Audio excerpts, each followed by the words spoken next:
నమస్తే పాడి పంటలు కార్యక్రమానికి స్వాగతం.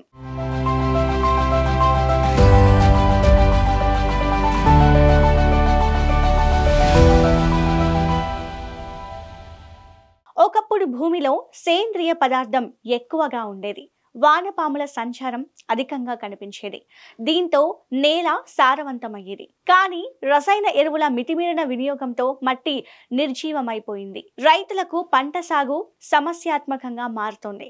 సేద్యంలో పెట్టుబడులు పెరిగి గిట్టుబాటు కాని పరిస్థితి నెలకొంటోంది. ఇలాంటి తరుణంలో మొక్కకు కావలసిన పోషకాలను అందించి మంచి దిగుబడులను సాధించడంతో పాటు భూమికి సేంద్రియ ఎరువుల అవసరత ఎంతైనా ఉంది. అందులోనూ ఈ మధ్య కాలంలో భూములను సారవంతంగా మార్చడంలో సేంద్రియ ఎరువైన వర్మీ కంపోస్ట్ రైతుల పాలిట సంజీవనిగా మారుతోంది. కృత్రిమ ఎరువుల కారణంగా కోల్పోయిన భూసారాన్ని తిరిగి సారవంతం చేయటంలో వర్మీ కంపోస్ట్ కీలక పాత్ర పోషిస్తోంది. అందుకే ఖమ్మం జిల్లాకు చెందిన రైతు అనుముల రామిరెడ్డి దీని తయారీని కుటీర పరిశ్రమగా చేపట్టి రైతులకు విక్రయిస్తూ లాభాలు గడిస్తున్నారు. మరి ఇవాల్టి మన పాడి పంటలు కార్యక్రమంలో వర్మీ కంపోస్ట్ తయారీతో లాభాలను ఆర్జిస్తూ రైతులకు ఆదర్శంగా నిలుస్తున్న రైతు అనుముల రామిరెడ్డి విజయగాథను తెలుసుకుందాం పదండి.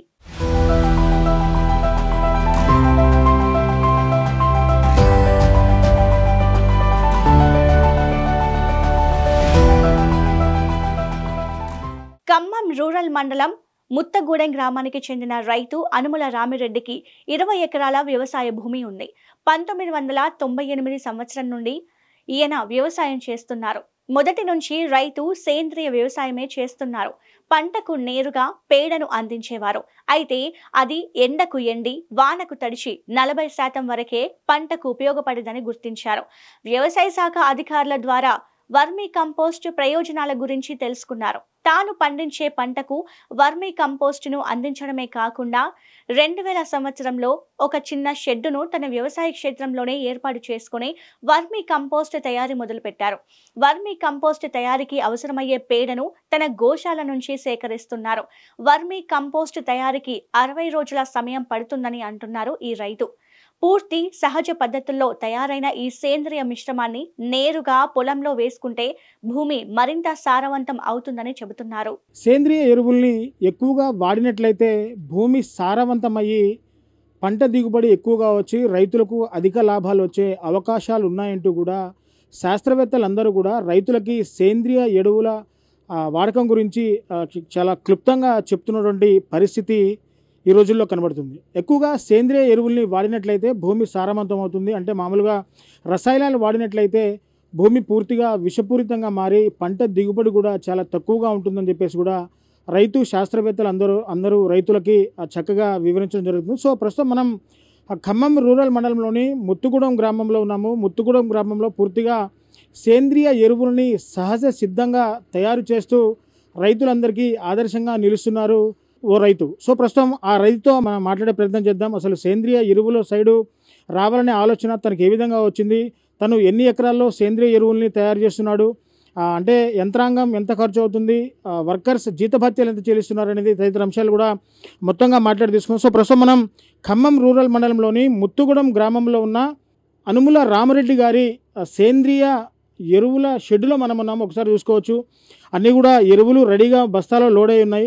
అసలు ఈ సేంద్రియ ఎరువుల్ని ఏ విధంగా తయారు చేస్తారు, ఈ తయారు చేసే పూర్తి ప్రాసెస్ ఏంటి, అసలు ఈ సేంద్రియ ఎరువుల్ని తయారు చేసిన తర్వాత ఎటువంటి ప్రత్యేక పరిస్థితుల్లో దీన్ని ప్యాక్ చేయాలి, అసలు దీన్ని ఏమేమి వాడి దీన్ని తయారు చేస్తారు అనేది ప్రస్తుతం మన దగ్గర రైతు మనకు అందుబాటులో ఉన్నారు. ఒక్కసారిగా మనం రైతు మాట్లాడదాం. సో సార్ చెప్పండి, పూర్తిగా రసాయనాలు వాడి భూమి పూర్తిగా కలుషితం అయిపోతుంది, పాయిజన్ అయిపోతుంది, పంట దిగుబడి కూడా తగ్గిపోతుంది అన్న క్రమంలో మీరు ఈ సహజ సిద్ధమైన సేంద్రియ ఎరువులు, వర్మి కంపోస్టు, పెస్టిసైడ్స్ లాంటివి తయారు చేస్తున్నారు.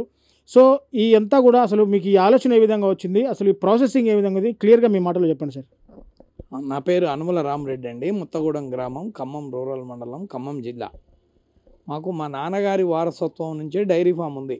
సుమారు 50 ఏళ్ళ నుంచి, నేను 6వ తరగతి చదివినప్పటి నుంచి గోశాల మెయింటైన్ చేస్తున్నాం. ఇప్పటికీ 25 ఆవులు ఉన్నాయి.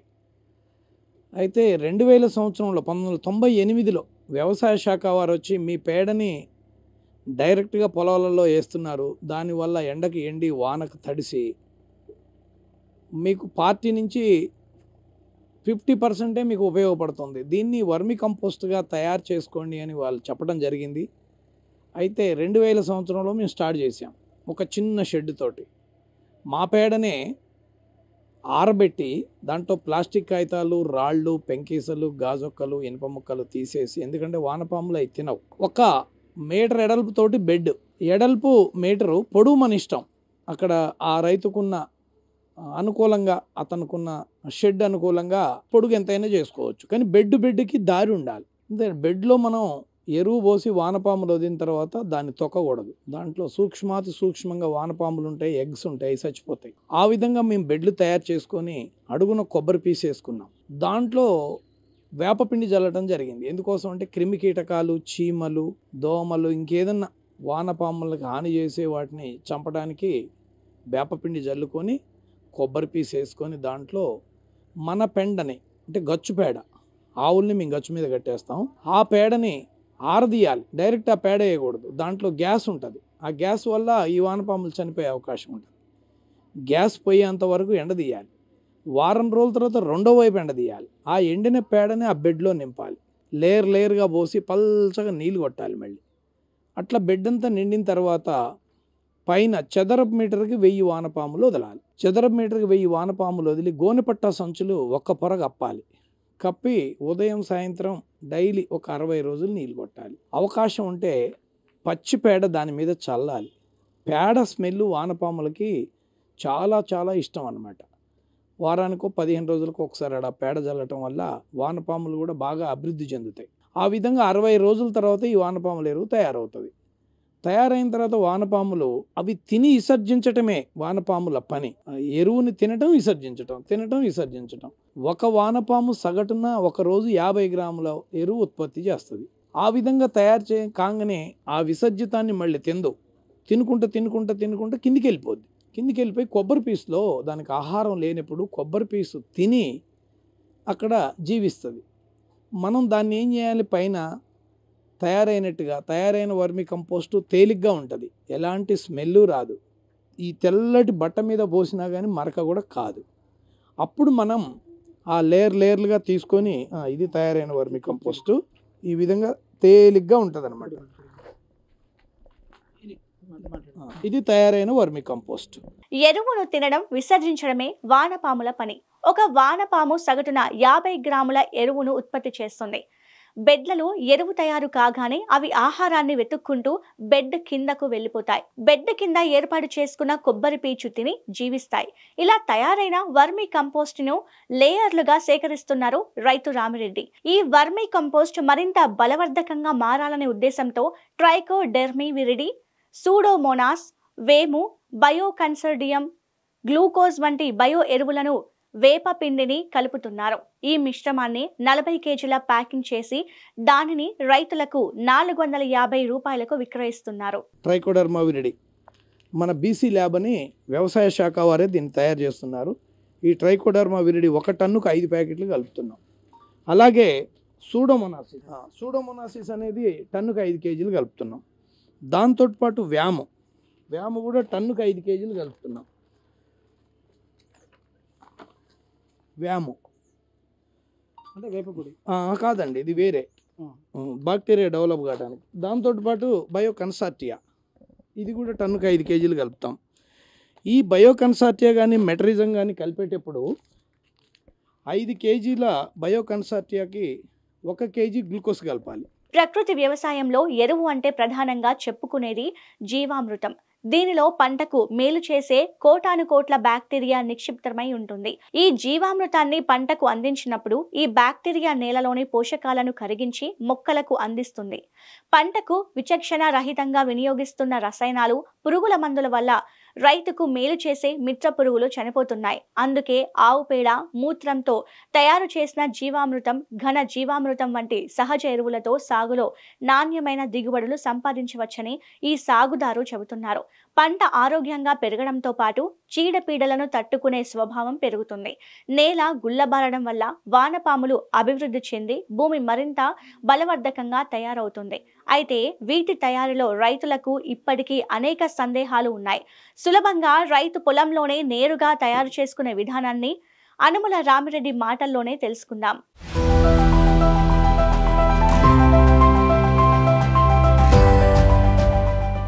సో పూర్తిగా ఊరబెట్టే ప్రాసెస్ని కూడా రైతు చక్కగా క్లియర్గా చూస్తున్నారు. అంటే పూర్తిగా ఇది తయారు కావాలంటే పూర్తిగా 78 గంటలు ఊరబెట్టాల్సిందని చెప్పేసి ఉన్నారు. ఒకసారి మాట్లాడదాం సార్. ఈ విధంగా మల్టిప్లై అవుతుంది లోపల. ఇది 78 గంటలు ఊరబెట్టాలి. 78 గంటలు ఊరబెట్టిన తర్వాత ఇది దాని మీద చల్లాలి. ఇది మెటారిజం. ఈ మెటారిజం ఇదో కన్సార్టియా, బెనిఫిషరీ కన్సార్టియా, అది మెటారిజం. వీటిని 1 టన్నుకి ఈ 5 కేజీల బయో కన్సార్టియా, 5 కేజీల మెటారిజం నీళ్ల రూపంలో దాని మీద చల్లాలి. దాంతో పాటు వేపపిండి. ఇవి 1 టన్నుకి 5 కేజీల చొప్పున లాస్ట్లో కలపాలి. ఇది వేపపిండి, ఆయిల్ తీయండి, ఓన్లీ యాప గింజలు మరబట్టిన ఇది ఈ విధంగా కలిపి 40 కేజీల ప్యాకింగ్ చేసి మేము 450 రూపాయలకి ఇస్తున్నాం రైతులకి. అంటే మేము 20 ఎకరాలు సేంద్రియ వ్యవసాయం చేస్తున్నాం. తోటి రైతులకి కావాలంటే ఇది ఇస్తున్నాం. అసలు రైతులే వీటిని తయారు చేసుకోవచ్చు.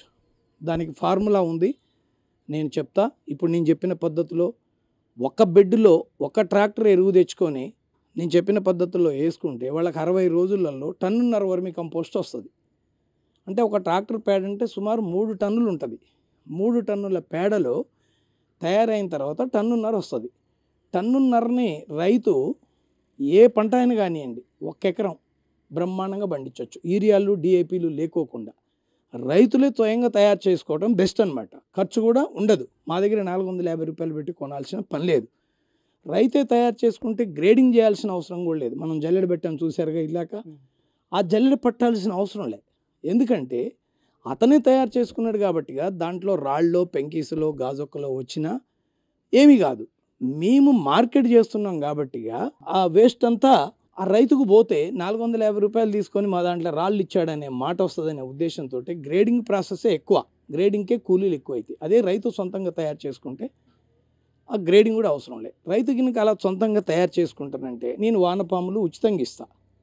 వానపాములు ఏంటంటే ప్రపంచంలో 33 రకాల వానపాములు ఉన్నాయి. మన ఇండియాలో 13 రకాలు ఉన్నాయి. 13 రకాల వానపాములో కూడా ఇప్పుడు మనం చూపించిన వానపాము ఐసినియా పొట్టిడా. ఐసినియా పొట్టిడా ఈ వానపాము చాలా రైతుకి మేలు చేసే వానపాము. వానపాములలో 2 రకాలు, బరోయింగ్, నాన్ బరోయింగ్. ఇవి నాన్ బరోయింగ్ రకాలు అన్నమాట. అంటే ఒక వానపాము సుమారు మన పొలంలో 12 అడుగుల లోతు వరకు కూడా పోయి మళ్ళీ పైకి వచ్చి మళ్ళీ కిందికి పోతూ ఉంటుంది ఆహారం కోసం. అప్పుడు భూమికి రంధ్రాలు ఏర్పడతాయి. వర్షపు నీరు భూమిలో ఇంకుద్ది. మనం పైరు వేసినప్పుడు హైడ్రాలిక్ కనెక్టివిటీ ఆటోమేటిక్గా పైరుకు తేమ అందుద్ది. మీరు ఒక రైతు మహబూబ్నగర్ జిల్లాలో ఈ వర్మి కంపోస్ట్ వేసి పంట పండించాడు. ఒక రైతు, మిగతా రైతులు వేయలేదు. అప్పుడు వర్షాలు లేని పరిస్థితుల్లో ఈ రైతుది ఎండిపోలే, మిగతా రైతులందరిది కూడా పంటలు ఎండిపోవడం జరిగింది. రియల్గా జరిగిన సంఘటన. కాబట్టి రైతులు కొనుక్కోవాల్సిన అవసరం లేదు. రైతులే సొంతంగా తయారు చేసుకొని వాళ్ళు వేసుకుంటే ఇంకా చాలా లాభం అన్నమాట. ఎందుకంటే ఒక ఆవు, మా ఆవులు ఉన్నాయి, మా దగ్గర 25 ఆవులు ఉన్నాయి. ఆవు మూత్రం చాలా శ్రేయస్కరం. ఆవు మూత్రంలో కోటాను కోట్ల సూక్ష్మజీవులు ఉన్నాయి. కోటాను కోట్ల ఈ చెడు పురుగుల్ని నిర్మూలించే శక్తి ఉంది. ఇప్పుడు ఆవు మూత్రము అలాగే ఆవు పేడతో కూడా మీరు జీవామృతం అని చెప్పేసి కూడా ఒకటి తయారు చేసుకుంటున్నారు. అది కూడా చాలా భూమికి చాలా పోషకాలు ఇస్తాయి. భూమి సారవంతం కావడం కూడా చాలా ఆస్కారం ఉంది. ఒకసారి జీవామృతం ఏ విధంగా తయారు చేస్తారో ఒకసారి దాన్ని అంటే మీరు శీతలీకరణ కూడా చేస్తున్నారు, స్థిరీకరణ కూడా చేస్తున్నారు. ఒకసారిగా ఆ ప్రాసెస్ చూద్దాం సార్. ఇది జీవామృతం మేము ఇలా తయారు చేసి ప్రతి వానపాముల బెడ్ మీద చల్లుతాం. దీనివల్ల వానపాము చాలా హెల్దీగా ఉంటుంది. దీన్ని మేము పొలం నాటేసిన తర్వాత ప్రతి 15 రోజులకు ఒకసారి సాయిల్ అప్లికేషన్ చేస్తాం. మనం స్ప్రే కూడా చేసుకోవచ్చు. దీన్ని తయారు చేసుకోవడం కూడా చాలా ఈజీ. ఎవరన్నా ఆసక్తి గల రైతులు వాళ్ళు తయారు చేసుకుంటానంటే మేము ఆవు పేడ ఫ్రీగా ఇస్తాం, ఆవు మూత్రం ఫ్రీగా ఇస్తాం. దీనికి కావాల్సిన ముఖ్యమైన రా మెటీరియల్ ఆవు పేడ, ఆవు మూత్రం. తాజా ఆవు పేడ 10 కేజీలు, మూత్రం 10 లీటర్లు. మూత్రం అంటే దానికి అసలు ఎక్స్పైరీ లేదు. మూత్రానికి ఎన్ని సంవత్సరాలు ఉన్నా దానికి ఎక్స్పైరీ లేదు. మేము శాస్త్రవేత్తలు కూడా టెస్ట్ చేశారు. అయితే 10 లీటర్ల ఆవు మూత్రం, 10 కేజీల ఆవు పేడ, 2 కేజీల నల్ల బెల్లం, 2 కేజీల పప్పు ధాన్యాల పిండి. పప్పు ధాన్యాల పిండి అంటే పెసలు కానీ, కందులు కానీ, బొబ్బర్లు కానీ, అలసంతలు కానీ, ఉలవలు కానీ, ఏది తక్కువ ఉంటే అది రైతు. పప్పు ధాన్యాల పిండి 2 కేజీలు, గట్టుమట్టి పుట్టమన్ను 1 అర కేజీ. ఈ విధంగా ఈ 5 రకాలు 200 లీటర్ల డ్రమ్ములో వేసి ఆ మిగతాది నీళ్లు నింపేసి ఇలా సవ్య దిశలో 5 రోజులు కలపాలి. 5 రోజులలో చక్కటి జీవామృతం తయారవుతుంది. దీంట్లో కోటాను కోట్ల సూక్ష్మజీవులు తయారవుతాయి. మనం ఈ పప్పు ధాన్యాల పిండి, బెల్లం, ఈ గట్టుమట్టి వేయటం వల్ల వాటికి ఆహారంతో చక్కటి జీవామృతం తయారవుతుంది. ఈ జీవామృతాన్ని మీరు ఏ పైరుకైనా స్ప్రే చేయండి, చక్కటి గ్రోత్ వస్తుంది. 1 లీటర్ నీళ్లు, 1 కేజీ చేపలు, 1 కేజీ నల్ల బెల్లం, ఈ 3 పట్టడానికి 1 కుండ.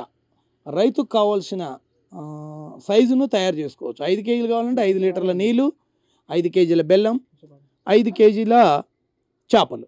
ఇప్పుడు 1 కేజీ గురించి చెప్దాం. 1 కేజీ బెల్లం, 1 కేజీ చేపలు, 1 లీటర్ నీళ్లు, ఈ 3 పట్టడానికి 1 కుండ. కుండలో నీళ్లు తీసుకొని నల్ల బెల్లాన్ని పూర్తిగా కలిపి దాంట్లో 1 కేజీ చేపలు వేయటమే డైరెక్ట్గా, చిన్న చేపలు వేసేసి రోజు సవ్య దిశలో కలపాలి. వారం రోజులు మాత్రం బ్యాడ్ స్మెల్ వస్తుంది. ఈ వారం రోజులు బ్యాడ్ స్మెల్ ఏమీ కాదు, కలిపి మళ్ళీ గుడ్డగట్టి ఒక మూలకు పెట్టుకోవాలి, మనం తిరగని చోటు కాకోకుండా. వారం రోజుల తర్వాత స్మెల్ ఆగిపోతుంది. అలా 15 రోజులు కనుక ఆ చేపల్ని కలిపితే చేపలు మొత్తం ఆ బెల్లంలో కరిగిపోయి చక్కటి ఎమ్నో యాసిడ్ తయారవుతుంది. ఇది 2 లీటర్లు, అది 20 ml. ఈ 2 కలిపి కనుక ఏ పంటకైనా స్ప్రే చేయండి, గ్రోత్ బాగా వస్తుంది. ఈ విధంగా తయారు చేసుకొని రైతు ప్రతి 15 రోజులకు ఒకసారి కనుక పొలానికి స్ప్రే చేసుకుంటే అసలు ఎలాంటి చీడలు పీడలు ఏమీ రావు.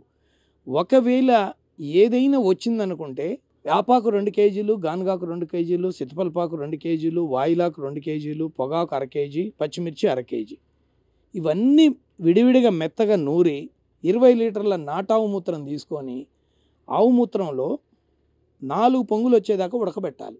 4 పొంగులు వచ్చేదాకా ఉడకబెట్టి 3 రోజులు చల్లారబెట్టాలి. 3 రోజుల తర్వాత పిప్పెంత తీసి పొలంలో వేసి దాన్ని వడగట్టి ట్యాంకీకి 200 ml, ట్యాంక్ అంటే 10 లీటర్ల నీటికి 200 ml ఇది కలిపి స్ప్రే చేస్తే మీ చీడలు పీడలు పురుగులు చచ్చిపోతాయి. ఇప్పుడు మనం కొట్టే ఈ రసాయనిక ఫెర్టిలైజర్స్ వల్ల రైతుకు మేలు చేసే మిత్ర పురుగులు కూడా చచ్చిపోతున్నాయి. పాములు, కప్పలు, ఎండ్రకాయలు, అత్యంతల పురుగులు, సాలె పురుగులు, ఇవన్నీ చచ్చిపోతున్నాయి. వీటితోటి అయితే ఆ ప్రమాదం ఉండదు. భూమికి కావాల్సిన సేంద్రియ కర్బనం పెరుగుద్ది, భూమిలో చక్కటి పోషక పదార్థాలు తయారయ్యి భూమి కూడా చక్కటి భూమిగా తయారవుతుంది. ఈ రసాయనాల వల్ల ఏమైంది, విచక్షణారహితంగా రసాయనాలు వేశారు, విచక్షణారహితంగా పురుగు మందులు కొట్టడం వల్ల భూమి స్పాంజిలాగా ఉండాల్సిన భూమి ఇటుకపెట్టలాగా తయారైంది.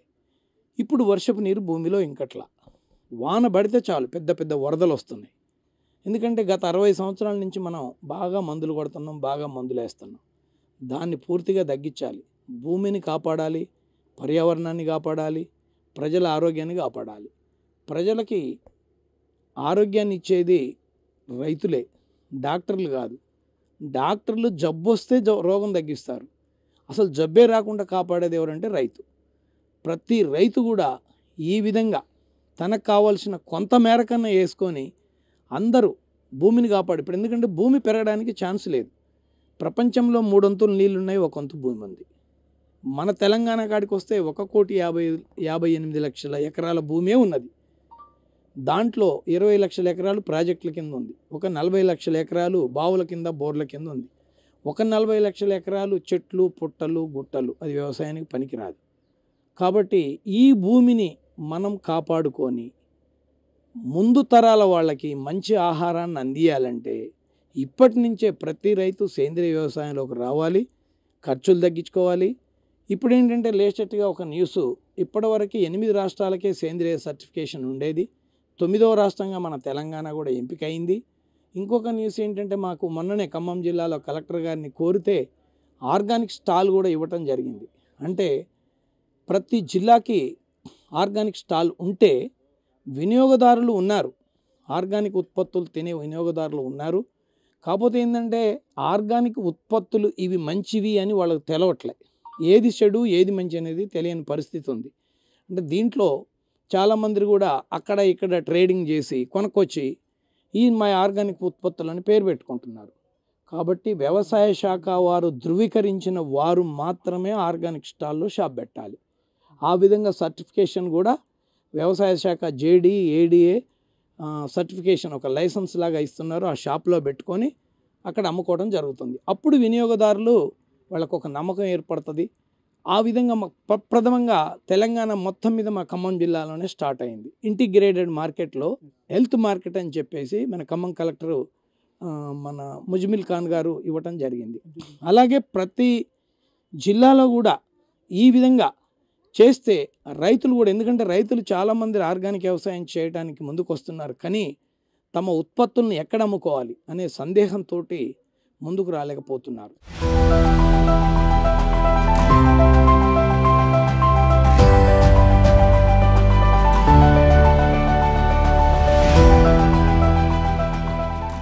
ఒక ట్రాక్టర్ పేడతో ఒక బెడ్డును ఏర్పాటు చేసుకుని వానపాములను వదిలి 60 రోజుల్లో టన్నున్నర వరకు వర్మీ కంపోస్ట్ తయారు చేయవచ్చని అంటున్నారు ఈ రైతు.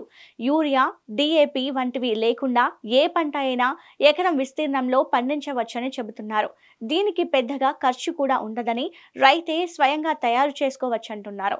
ఆసక్తి ఉన్న రైతులు వస్తే అవగాహన కల్పించడంతో పాటు వానపాములను ఉచితంగా అందిస్తామంటున్నారు. వానపాముల్ని ఉపయోగించి ఒక ప్రత్యేకమైన బెడ్ అనేది ఏర్పాటు చేసుకున్నారు.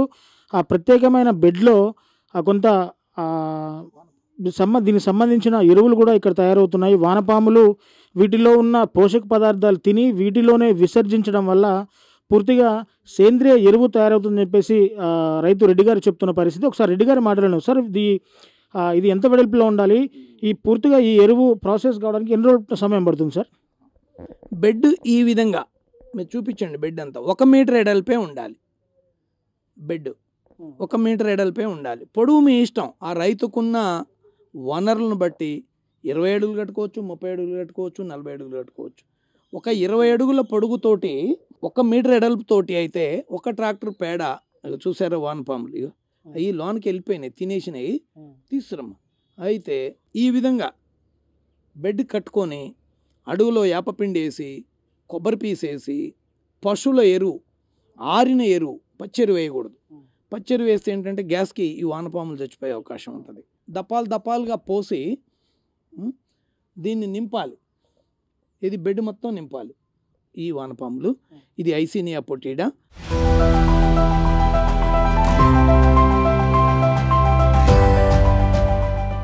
ప్రపంచవ్యాప్తంగా 33 రకాల వానపాములు ఉన్నాయి. మన దేశంలో 13 రకాలు ఉన్నాయి. ఆ 13 రకాల వానపాముల్లో ఐసేనియా ఫోర్టిడా అనే వానపాములను వర్మీ కంపోస్ట్ తయారీకి వినియోగించాలంటున్నారు ఈ సాగుదారు. ఈ రకం వానపాములు రైతుకు మేలు చేసే రకాలని అంటున్నారు. ఇవి నేలల్లో సుమారు 12 అడుగుల లోతు వరకు వెళ్లాయని చెబుతున్నారు. వీటి వల్ల భూమిలో రంధ్రాలు ఏర్పడతాయని, వర్షపు నీరు భూమిలో ఇంకుతుందని, పైరుకు వర్షభావ పరిస్థితుల్లోనూ తేమ అందుతుందని అంటున్నారు. ప్రపంచంలో 33 రకాలు ఉన్నాయి, మన ఇండియాలో 13 రకాలు ఉన్నాయి. 13 రకాలలో కూడా ఈ వానపాము చాలా శ్రేష్టమైనది. ఇది ఐసీనియా పొటీడా అంటారు దీన్ని. ఇది సగటున 50 గ్రాముల ఎరువును ఉత్పత్తి చేస్తుంది. ఇది తిని విసర్జిస్తూ ఉంటుంది. అయితే ఇది విసర్జించిన ఎరువులో నత్రజని, భాస్వరం, పొటాషే కాకోకుండా ఒక 13 రకాల ఉప పోషకాలు కూడా ఉన్నాయి. కాబట్టి భూమికి కావాల్సిన అన్ని రకాల పోషకాలు లభ్యమవుతాయి దీన్ని వేయటం వల్ల. యూరియా అయితే నత్రజనే వస్తుంది, డిఏపి వేస్తే భాస్వరమే వస్తుంది, పొటాష్ వేస్తే పొటాషే వస్తుంది, గంధకం చల్లితే గంధకమే వస్తుంది. కానీ ఇది అలా కాదు, సంపూర్ణమైన పోషకాలు దీనిలో ఉన్నాయి. కాబట్టి ప్రతి రైతు ఈ విధంగా తయారు చేసుకొని తన ఎరువు తయారు చేసుకొని 1 ట్రక్కు పేడతోటి టన్నున్నర వర్మీ కంపోస్టు తయారు చేసుకొని అతనే చల్లుకొని అతనే మంచి ఆహారం పండించుకోవాలని నా కోరిక. వారికి కావాలంటే నేను ఉచితంగా వానపాములు ఇస్తా. ఈ విధంగా తయారు చేసుకోవాలని అనుకుంటున్నాం. దానికి తోడు మా పొలంలో ఇప్పుడు మీరు చూడండి, ఇప్పుడు చాలామంది గ్రీన్ మెన్యూర్ అంటే పచ్చిరొట్ట ఎరువులు వేస్తున్నారు. పచ్చిరొట్ట ఎరువులలో మేమేసేది నవధాన్యాలతోటి వేస్తున్నాం. నవధాన్యాలతోటి అంటే జీలుగులు 5 కేజీలు, జనువులు 5 కేజీలు, బొబ్బెర్లు 2 కేజీలు, ఉలవలు 2 కేజీలు, సద్దలు 2 కేజీలు, పిల్లిబిసలు 2 కేజీలు, ధనియాలు 1/2 కేజీ, మెంతులు 1/2 కేజీ, నువ్వులు 1/4 కేజీ. ఈ 9 రకాలు వేయటం వల్ల భూమికి కావాల్సిన నత్రజని, భాస్వరం, పొటాషే కాకోకుండా ఒక 14 రకాల ఉప పోషకాలు అంటే మాల్దిబినం అనుకోండి, ఐరన్ అనుకోండి, కోబాల్ట్ అనుకోండి, ఆ విధమైన ఉప పోషకాలు కూడా వాటికి లభ్యమవుతాయి. గ్రీన్ మెన్యూర్ కూడా అక్కడికి పోయి చూద్దాం. ఆ గ్రీన్ మెన్యూర్ తీసుకోండి. ప్రతి రైతు కూడా ప్రతి సంవత్సరం గ్రీన్ మెన్యూర్ వేయాలి. ఇలా వర్మి కంపోస్ట్ తయారు చేసుకోవాలి. ఒక ట్రక్కు పేడ తెచ్చుకొని రైతే తయారు చేసుకోవాలి. కొనొద్దు, ఎక్కడ కొనాల్సిన పనిలే లేదు. మాకు కుదరదు అనుకుంటే మా దగ్గరికి రండి. మేము అన్ని పోషకాలు కలిపిన ఎరువుని 1 బస్తా 450కి విక్రయించడం జరుగుతుంది. వాళ్ళకి ఎక్కడికి కావాలంటే అక్కడికి ఆర్డర్ ఇస్తే మేము సప్లై చేస్తాం. ప్రతిరోజు ఎన్ని కేజీల ఎరువుల్ని మీరు పూర్తిగా బస్తాలలో ప్యాక్ చేస్తున్నారు? అంటే ఈ యంత్ర పరికరాలు కావచ్చు, ఈ కూలీలు కావచ్చు, షెడ్ నిర్మాణం కావచ్చు, పూర్తిగా మీరు ఎన్ని ఎకరాల్లో ఈ నిర్మాణం చేస్తున్నారు? మీకు ఎంత ఖర్చు వస్తుంది సార్ ప్రధానంగా? ఇప్పుడు 2 ఎకరాలలో ఇది నిర్మించామండి. మాది 68 బెడ్స్ ఉన్నాయి. అంటే ఒక్కరోజు 4 టన్నుల వర్మి కంపోస్ట్ తయారవుతుంది. కాకపోతే ఏంటంటే రైతులు ఇప్పుడిప్పుడే కొంచెం అవేర్నెస్ తోటి కొనడానికి ముందుకు వస్తున్నారు. మేము ఇది పెట్టి 25 సంవత్సరాలు, 2000 సంవత్సరంలో పెట్టాం. అన్ని కూలీలు బోను కూడా మాకు 40 నుంచి 50 వేలు మిగులుతున్నాయి. మాకు మిగలకపోయినా పర్వాలేదనే ఉద్దేశంతో మా 20 ఎకరాల పొలాన్ని పూర్తిగా సేంద్రియ సేద్యంతో చేయటం వలన మా బియ్యం మార్కెట్లో కేజీ 90 రూపాయలు చొప్పున మేము బియ్యం మార్కెట్ చేసుకోగలుగుతున్నాం. మేము 25 సంవత్సరాలు కాబట్టిగా మా బియ్యం హాట్ కేక్ లాగా పోతున్నాయి. బియ్యం మిగలటం లేదు. ప్రతి రైతు కూడా ఈ విధంగా తయారు చేసుకుంటే వాళ్ళకు కూడా లాభదాయకం. వాళ్ళు మంచి ఆహారం తింటారు, ప్రజలకు కూడా మంచి ఆహారాన్ని అందించిన వాళ్ళు అవుతారు. ఎందుకంటే గతంలో క్యాన్సర్ పేషెంట్లు 100కో 1,00,000కో 1 2 ఉండేవాళ్ళు. కానీ ఇప్పుడు ఏ ఊళ్ళో చూసినా క్యాన్సర్ పేషెంట్లు కానొస్తున్నారు. దీనికి కారణం మితిమీరిన రసాయనాలు, మితిమీరిన క్రిమిసంహారకాలు వాడడం వలన ఇలా జరుగుతుంది. మనం హైదరాబాదులో ఇండో అమెరికన్ బసవతారకం హాస్పిటల్ 2000 సంవత్సరం జూన్ 22వ తారీఖున కీర్తిశేషులు వాజ్పేయి గారు ప్రారంభోత్సవానికి వచ్చి కొబ్బరికాయ కొట్టుకుంటూ ఈ హాస్పిటల్లో ఒక్క పేషెంట్ కూడా చారొద్దు అనే ఉద్దేశంతో కొబ్బరికాయ కొట్టాడు. అట్లాంటి హాస్పిటల్ ఈరోజు 1వ బ్లాక్ అయిపోయింది, 2వ బ్లాక్ కట్టారు, 2వ బ్లాక్ అయిపోయింది, 3వ బ్లాక్ కట్టారు, 4వ బ్లాక్ కట్టారు, 5వ బ్లాక్ ఇప్పుడు కన్స్ట్రక్షన్ జరుగుతుంది. మంచాలు పేషెంట్లకు చాలక కారు షెడ్లో, వరండాలలో కూడా మంచాలు వేసే పరిస్థితి వచ్చింది. దీనికి అంతటి కారణం ఈ రసాయనాలు, పురుగు మందులు. కాబట్టి ఇప్పటికైనా రైతన్నలు మేల్కొని అందరూ కూడా సేంద్రియ వ్యవసాయం వైపు రావాలి. మీకు 4 బస్తాలో, 5 బస్తాలో, 10 బస్తాలో ఎక్కువ పండినంత మాత్రాన అంతమంది మనం హాస్పిటల్ పెట్టాల్సి వస్తుంది. ముందు నుంచి వస్తున్నాయి, వెనక నుంచి పోతున్నాయి. కాబట్టి దయచేసి రైతులందరూ సేంద్రియ వ్యవసాయంలోకి రావాలని నా కోరిక.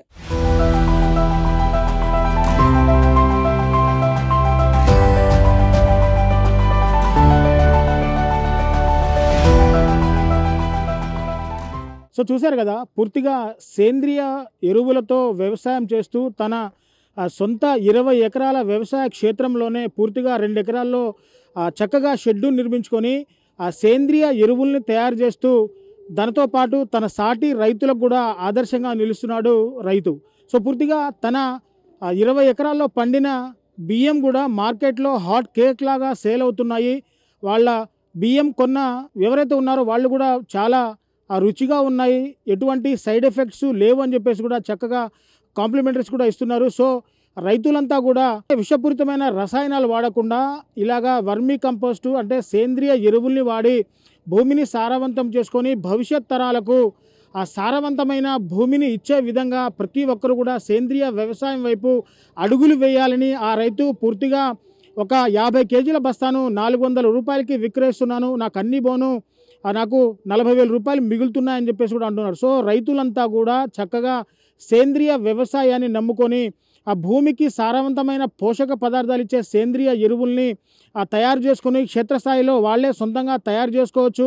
ఇక్కడ ఎవరైనా రైతులు సొంతంగా తయారు చేసుకున్నట్లయితే వారికి నేను సేంద్రియ ఎరువుల్ని ఏ విధంగా తయారు చేయాలో నేను క్లియర్గా వాళ్ళకి ఒక 10 రోజుల పాటు ఉచితంగా ట్రైనింగ్ ఇచ్చి కూడా నేర్పించి నేను పంపిస్తానని చెప్పేసి కూడా రైతు చెప్తున్న పరిస్థితి ఇక్కడ కనబడుతుంది. సో పూర్తిగా విషపూరితమైన ఆహార పదార్థాలు తిని రోగాల బారిన పడుతున్నటువంటి ప్రజలకంతా కూడా రైతు ఏం చెప్తున్నాడంటే సేంద్రియ ఎరువుల వైపు అడుగులు వేయండి, సేంద్రియ పద్ధతిలో వ్యవసాయ ఉత్పత్తి చేసి అధిక దిగుబడి, అధిక లాభాలు, అలాగే ఆరోగ్యాన్ని కూడా కాపాడుకోవాలని చెప్పేసి కూడా రైతు చక్కగా తన మాటల్లో చెప్పినటువంటి పరిస్థితి ఇక్కడ కనబడుతుంది. సో ఇది ఇక్కడ నుంచి తాజా పరిస్థితి.